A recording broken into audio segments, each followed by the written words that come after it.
Hello friends, स्वागत है आपका मेरे यूट्यूब चैनल पर। आज हम तीसरा वीडियो लेकर आए हैं जो 5 महीने के डिफरेंस के बाद है। 5 महीने पहले मैंने एक वीडियो डाला था, उसके बाद अब मैं दोबारा यूट्यूब पर आया हूँ पिछले 3 दिनों से, और ये मेरा तीसरा वीडियो है। उसके बाद इसमें हम यूपीपीसीएल एग्जीक्यूटिव असिस्टेंट की जो करंट वैकेंसी चल रही है उसके बारे में ही बात करेंगे। टाइपिंग टेस्ट आप लोग दे चुके हैं, डीवी के लिए जो डेट आएगी या फिर कहें डीवी के लिए जो रिज़ल्ट आएगा उसकी वेट में आप सब लोग बैठे हो। उससे पहले हम कुछ बातें और जान लेते हैं। तो जिस जॉब में आप आ रहे हैं, अब इस जॉब के बारे में आपके सामने बहुत सारी थिंकिंग होगी कि किस तरह इसमें सैलरी मिलेगी, कि हाँ कितनी सैलरी हमको मिलेगी और सैलरी आगे कितनी हमारी बनेगी। इन सब चीज़ों के बारे में आपको इस वीडियो में हम डिटेल बताएंगे, हर चीज़ बिल्कुल क्लियर। देखिए, सैलरी की अगर बात करें तो इस डिपार्टमेंट में जो है वो अच्छी सैलरी है comparison to other departments. Comparison to other department मैं इसलिए कह रहा हूँ क्योंकि जो बाकी डिपार्टमेंट में सैलरी है वो कम है। अगर आप देखेंगे तो आपको ग्रेड पे मिलता है इसी कैडर पे 1900 या फिर 2000 ग्रेड पे। लेकिन फिर एक तरफ दूसरी बात ये भी कि इसी कैडर के लोग जो दूसरे डिपार्टमेंट में हैं वो 12th पास मांगते हैं और ये लोग ग्रेजुएशन मांगते हैं। तो इस हिसाब से यहाँ पे 2600 ग्रेड पे है। तो सैलरी में तो एक अच्छा खासा डिफरेंस आप लोगों को देखने के लिए मिल जाता है जब आप यहाँ आते हैं। तो सैलरी का डिफरेंस तो आपको ये मान के चलिए लगभग 10,000 रुपये का डिफरेंस रहेगा, कि जितना सैलरी आपको वहाँ मिलेगी दूसरे डिपार्टमेंट में उतनी से कम 10,000 रुपये बढ़ा के इसमें मिल सकती है आपको। ठीक है, पूरी सर्विस में आपको जो मिलेंगे ना वो 3 टाइम स्केल मिलेंगे। टोटल टाइम स्केल 3 ही मिलते हैं वैसे देखा जाए तो हर डिपार्टमेंट में, लेकिन उनको कुछ अलग बेनिफिट्स और भी मिलते हैं। पर अगर इस डिपार्टमेंट की बात करी जाए तो कुल मिला के मतलब 3 टाइम स्केल मिलेंगे, इससे ऊपर कोई टाइम स्केल नहीं मिलेगा। फर्स्ट टाइम स्केल जो आपका रहेगा वो रहेगा आपका 9 साल की सर्विस पे। मान लीजिए जैसे आज आप लोग लगेंगे सर्विस में तो आप चल रहा है 2023, तो दूसरा टाइम स्केल आपको मिल जाएगा 2032 में।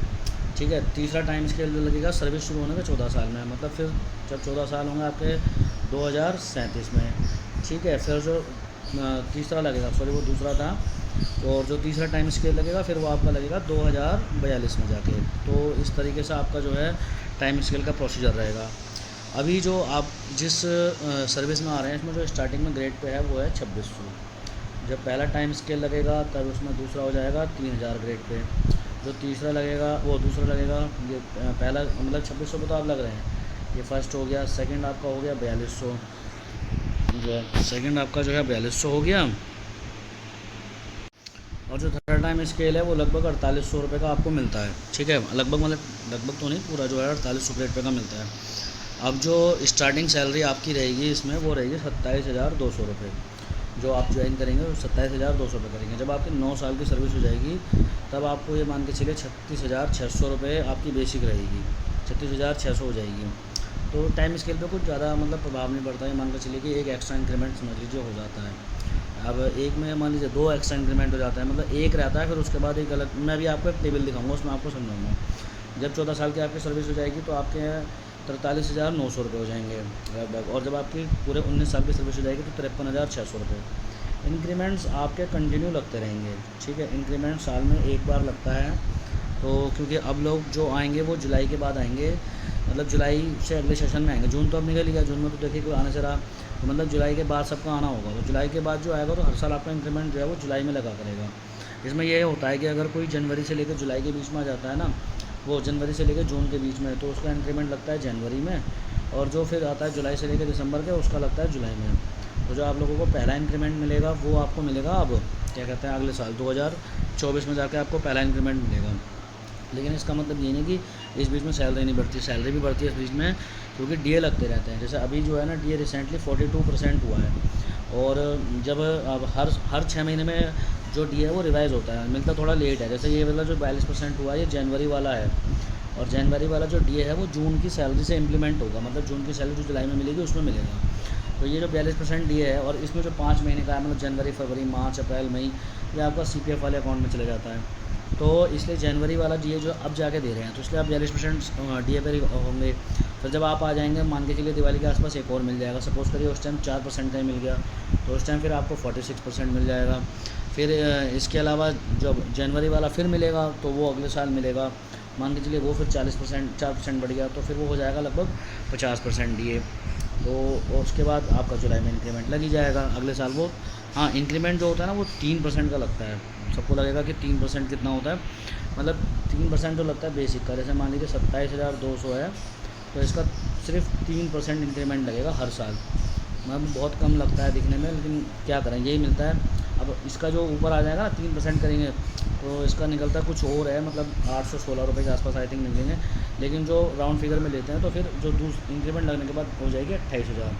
तो मतलब एक तरीके से देखा जाए तो पहले इंक्रीमेंट पर आपकी सैलरी हो जाएगी लगभग 28,000 रुपये, फर्स्ट इंक्रीमेंट पर हो जाएगी 28,000 रुपये, ठीक है, 28,000 रुपये। सेकेंड इंक्रीमेंट जब आपका लग जाएगा तो हो जाएगी 28,800, ऐसे मान के चलिए। थर्ड में लग जाएगा जब, फिर हो जाएगी 29,700। इस तरीके से इंक्रीमेंट आपके लगेंगे और आगे बढ़ेगी।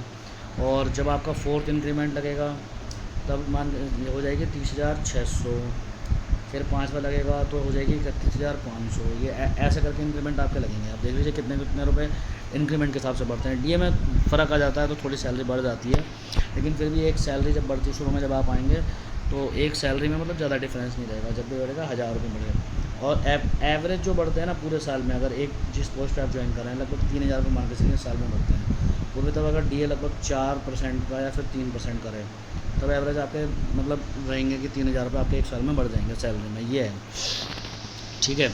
तो अब जैसे मैंने आपको बताया कि जब ये है क्या नाम है आपका बेसिक 2,600 है, फिर 3,000 हो जाएगा, फिर 4,200, ये मतलब 6th पे में था।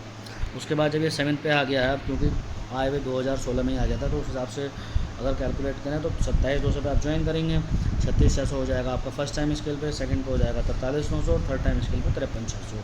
मतलब जब आप लगभग 19 साल की सर्विस पूरी कर लेंगे तो 53,600 आपका उस टाइम बेसिक रहेगा, ठीक है। अब कुछ लोगों का माइंड में होगा कि मतलब जब हम रिटायर्ड होंगे तो उस टाइम हमारी सैलरी बेसिक कितनी होगी, क्योंकि जो भी चीज़ें कैलकुलेट होती है बेसिक पे होती है, ठीक है। बेसिक जो आपकी सैलरी रहेगी ना, अगर मान लीजिए किसी की 30 साल की सर्विस है, 30 का मतलब यह है कि अभी जैसे मान लीजिए किसी की एज 30 है, 30 की एज में वो एंट्री ले रहा है सर्विस में, तो क्योंकि 60 है आज के टाइम पे रिटायरमेंट की डेट, तो 60 होने की वजह से 30 साल की सर्विस करेगा तो इसका मतलब 30 इंक्रीमेंट मिलेंगे और इस बीच में 3 टाइम स्केल लगेंगे। तो 30 इंक्रीमेंट अगर उसे मिलेंगे और 3 टाइम स्केल मिलेंगे, सब कुछ सही रहता है, तो उसके रिटायरमेंट पर रहेगी 74,300 रुपये बेसिक पे, ठीक है। अब कुछ बच्चे ऐसे भी होंगे जो मतलब अच्छे हैं, मतलब कम एज में अगर जॉब ले रहे हैं, मान लीजिए उनकी 40 साल की सर्विस है।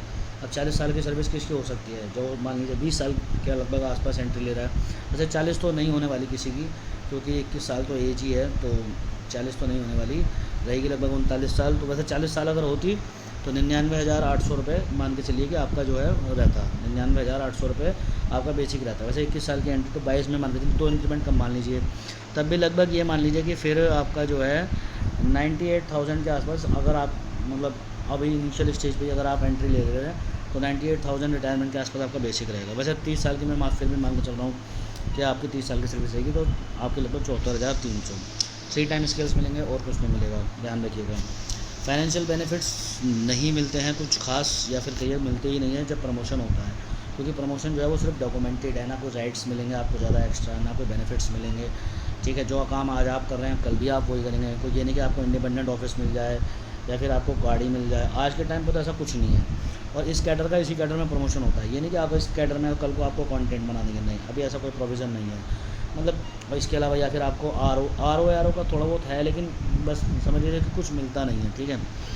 अब आगे देखिए HRA जो होता है, HRA सबको लगता है HRA मतलब बहुत अच्छा खासा होगा, तो मतलब HRA की जो है ना 3 कैटेगरी हैं, उसमें क्लास A है, क्लास B है और क्लास C है। जो क्लास A है उसमें 3,000 रुपये है, मतलब जैसे इसमें आते हैं मेरठ हो गया, गाज़ियाबाद हो गया, नोएडा हो गया, ठीक है, लखनऊ हो गया, वाराणसी हो गया, आगरा हो गया, कानपुर हो गया, बड़े शहर हैं, इनमें 3,000 रुपये रहेगा, ठीक है। B क्लास इसमें आते हैं जो A क्लास सिटी से थोड़े से छोटे हैं, इनमें रहता है 1,500 रुपये, जैसे बिजनौर हो गया, ठीक है, मुजफ्फरनगर हो गया, या फिर आपका और कोई छोटा इलाका मान लीजिए गोंडा वोंडा, इस तरह के जो है।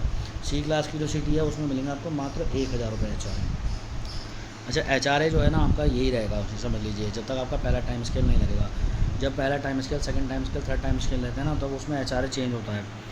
HRA चेंज मतलब टाइम स्केल पे ही होगा, जब आपका टाइम स्केल लगेगा तब होगा HRA चेंज, लेकिन कुछ खास नहीं होता कि बहुत बड़ा डिफरेंस आ रहा है। मान लीजिए जैसे 1,000 रुपये वाले कैटेगरी में आप अगर आ रहे हैं, सपोज़ करिए वो ज़्यादा 1,300 रुपये हो जाएगा लगभग, बस इससे ऊपर नहीं।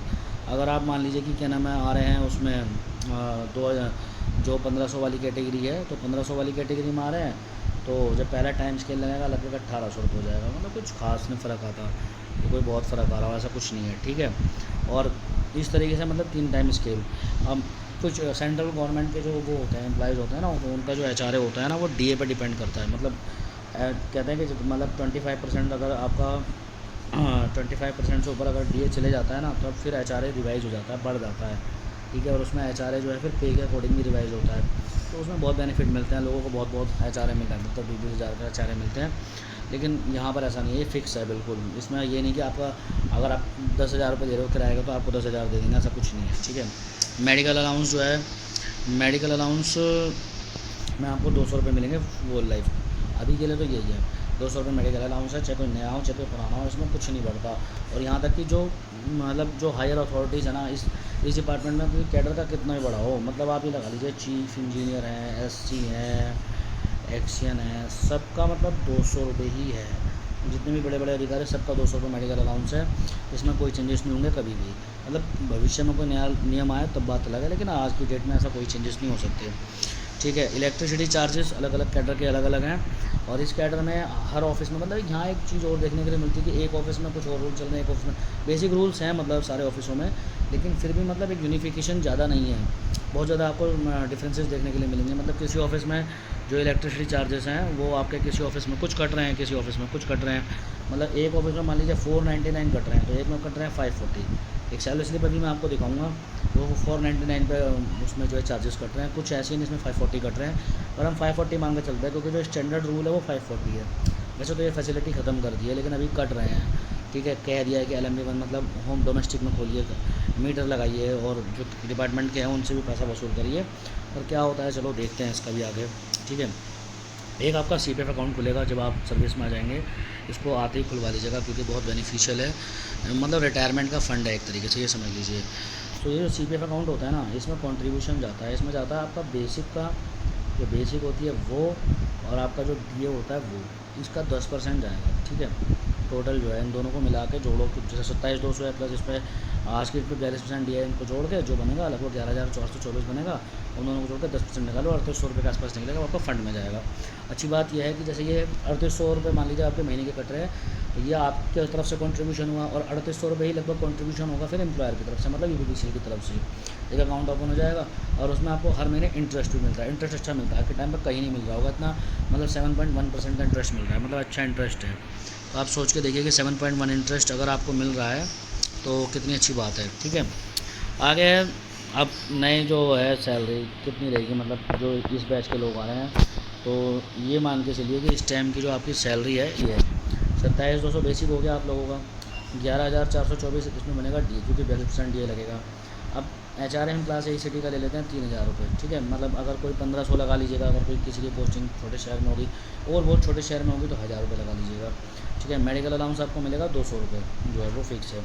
इसके अलावा और कोई अलाउंस नहीं, जो कंप्यूटर अलाउंस मिल रहा है, CCA तो वैसे भी गवर्नमेंट ने ख़त्म कर दिया था, जो है सिटी अलाउंस पहले मिला करता था यहाँ पर, लेकिन वो भी अब ख़त्म हो गया। सिटी अलाउंस बड़े शहरों में मिलता था, जो ख़त्म, ज़्यादा था नहीं, वो बहुत कम था।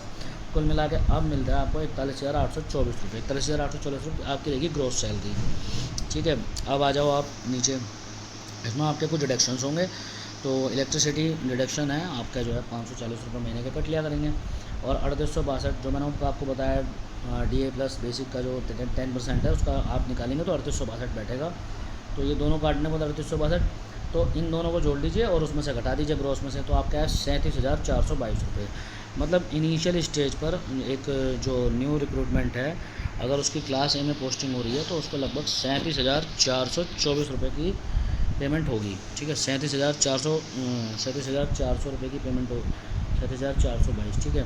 अब इसी के हिसाब से अगर किसी की थोड़ी कम शहर में हो गई तो क्लास B है 500 रुपये घटा दीजिए, और कम में होगी तो 1,000 रुपये घटा दीजिए, फिर मान लीजिए 36,422। तो कुल मिला के एक तरीके से 37,500 रुपये आपको इनिशियल स्टेज पे सैलरी के मिलेंगे। और उसमें भी यह है कि अगर सपोज़ करिए कि आपने वो कर लिया, क्या कहते हैं, आपका अगर नहीं खुलता है थोड़ी ज़्यादा मिल जाएगी आपको ये अभी शुरू में नहीं खुलेगा तो ये 3800 बच जाएंगे, लगभग 40,000 के आसपास आपको मिल जाएंगे, ठीक है। तो ये एक बात हो गई। अब आ जाते हैं हम दूसरी चीज़ पे जो मैं आपको दिखाना चाह रहा था कि ये सैलरी स्लिप है। इस सैलरी स्लिप को देखिए आप, ठीक है। इस सैलरी स्लिप को देखिए, आपको इस सैलरी स्लिप मैं दिखाता हूँ। ये है एक पश्चिमांचल विद्युत वितरण निगम लिमिटेड की है। डिस्कॉम्स के बारे में भी मैं आपको बताऊंगा। तो ये सैलरी स्लिप है, ये देखिए, ये देखिए। अब ये किसी पुराने बंदे की है, ठीक है, जिसकी बेसिक स्टैम्प 30,600 है। मतलब सर्विस करते हुए देखा जाए तो 28, 29 3 इंक्रीमेंट इनके लग चुके हैं, मतलब 3 से ज़्यादा लग चुके हैं। एक मान के चलिए कि 20, 21 और 22, 23, 28 4 इंक्रीमेंट इनके लग चुके हैं, ठीक है। 4 इंक्रीमेंट ये जो सैलरी स्लिप है इसमें 4 इंक्रीमेंट वाली है। इसमें 30,600 रुपये है इसमें, ठीक है। इसका मतलब जो पुराना बैच आया था 2019 में इन लोगों ने ज्वाइनिंग करी होगी उसकी है, क्योंकि इनके जो इंक्रीमेंट आप लगे होंगे ना वो इस तरह से लगे होंगे। देखिए, पहला लगा होगा 2020 में, ठीक है, फिर दूसरा लगा होगा 2021 में, फिर 22 में, फिर 23 में। मैंने आपको बताया था पहला इंक्रीमेंट 28,000 है, ठीक है। जब 28 पहला इंक्रीमेंट 28 मतलब पहला इंक्रीमेंट होगा, पहले इंक्रीमेंट पे होगी सैलरी 28, फिर हो गई 28,800, ठीक है, फिर हो गई 29,700 और फिर हो गई 30,600, समझ ना। तो ये हो गया। और ये जो है इंक्रीमेंट 11,628 रुपये आपका बेसिक हो गया। 11,628 रुपये आपका डी हो गया। ये आपका 38% है, ठीक है, 38% है, बैलेंस इसमें नहीं लगा। 1,000 रुपये HRA हो गया, वही जो थर्ड क्लास सिटी में है। 200 रुपये मेडिकल अलाउंस के हो गए, बस और कुछ अलाउंस मिल ही नहीं रहे। अब जो इनका CPF में जा रहा है वो 4,223 रुपये जा रहा है। कारण क्या है, आप 30,600 को जोड़िए 11,628 में, तो आप देख लेंगे लगभग कितना अमाउंट बैठता है आपका भाई, 41 और आपका लगभग 42,230 रुपये के आसपास बैठते हैं। तो उसके हिसाब से दोनों को जोड़ के 4,223 काट लिए। 499 मैंने कहा था ना, 499 इसमें कट रहे हैं, कुछ जगह 540 है। तो इस तरह इनकी जो ग्रॉस बनी थी वो बनी थी 43,428 रुपये। 4,722 के डिडक्शन हो गए, ठीक है। अब इसमें कटने के बाद कितना इनको मिला, इनको मिला है 38,706 रुपये। 38,706 रुपये इनको मिले हैं, ठीक है। अब चूँकि HRA कम है, अगर मान लीजिए इनका HRA 2,000 रुपये और बढ़ा देते तो ये नहीं के मिल जाते आपको 46,706 रुपये। ये बेचारे वो सैलरी ले रहे हैं जो आप आते ही ले लोगे अभी, ठीक है। अब इसमें जो है ना, ये दिखा रखा है इन्होंने, ये जो एज ऑफ चैप्टर 6 है, ये पूरे साल में इनका CPF इतना कटेगा। ये कुछ इनकम टैक्स के लिए है। इसमें अगर आपको और थोड़ा बहुत कुछ देखना है तो इस तरीके से यहाँ से देख सकते हैं कि भाई इनकी जो पूरे साल की ग्रॉस सैलरी है जो इनकी बनेगी, वो जो पूरे साल की ग्रॉस सैलरी है वो 5,21,136 रुपये है। ये एग्जाम्पशन छोड़िए, मतलब इन्होंने इनकम टैक्स में छूट ले रखी है 3,049 रुपये की।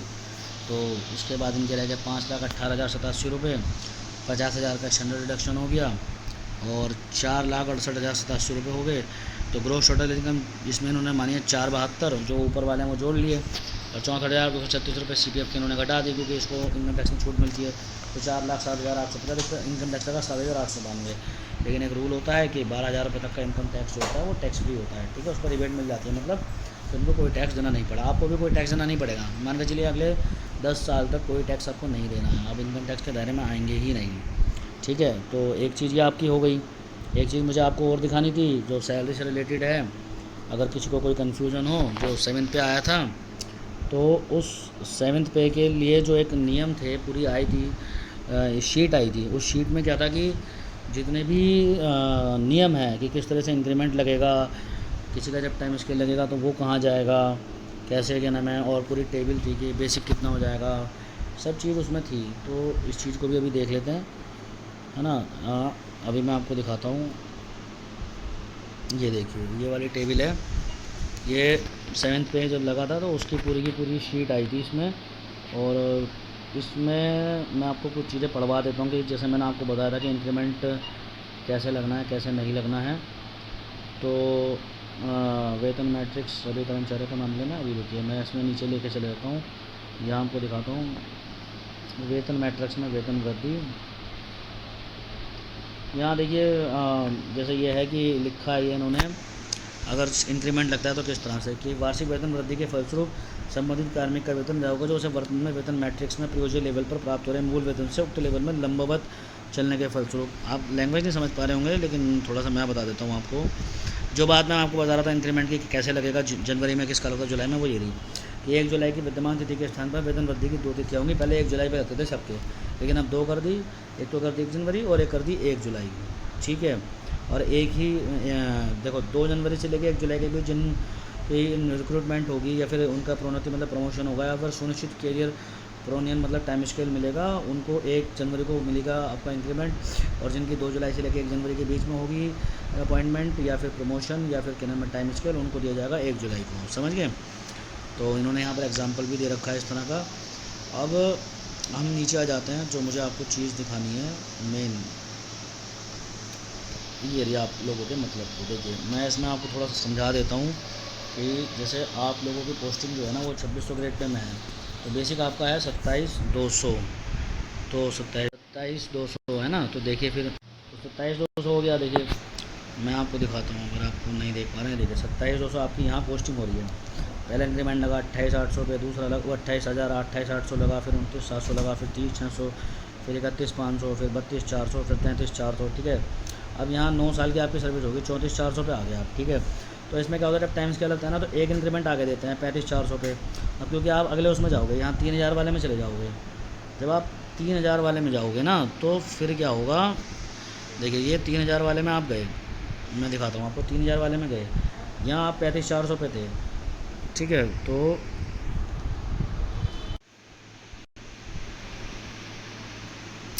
35,400 पे चले गए आप। अब ये देखिए 35,400 पे जाने के बाद अब यहाँ पे जो है ना ये 35,400 से अगला जाएगा आपका 36,500 पे जो है, ये देखिए 35,400 पे जाएगा 36। आप यहाँ से 27,200 पहले में 28,000, 28,802, 29,703, 30,604, 31,500, 32,400, 33,400, 34,400, कुल मिला के 35,400 आपके 9 साल सर्विस के पूरे हो गए अब आप। ठीक है, फिर आपको एक अगले उस पर ले जाएंगे पोस्टक पे 36,500 पे। अब जब 36,500 पे आप आ गए तो 36,500 को यहाँ रहिए, 36,500 है नहीं तो आपका 36,600 लगेगा पहला टाइम इसके लिए।